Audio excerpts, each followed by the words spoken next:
Новый Матис был выпущен в 2023 году. Раньше печь выглядела вот так. Классический строгий дизайн сохранился, изменения коснулись дверцы отопительного прибора. Она стала больше, стекло получило прямоугольную форму и диагональ целых 50 см.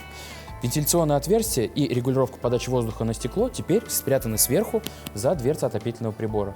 Подача воздуха на первичный рожек переехала под печь с дверцы отопительного прибора и реализована рычагом. Печь изменилась и изнутри. Ограничитель дров стал выше и получил изящную форму. Подача воздуха на первичный рожек теперь реализована отверстием под печью, после чего воздух заходит под подовую пластину и через специальный козырек подается в нижнюю часть стекла по всей его ширине. Как следствие, вес составил 135 кг, тогда как раньше печь весила 127 кг.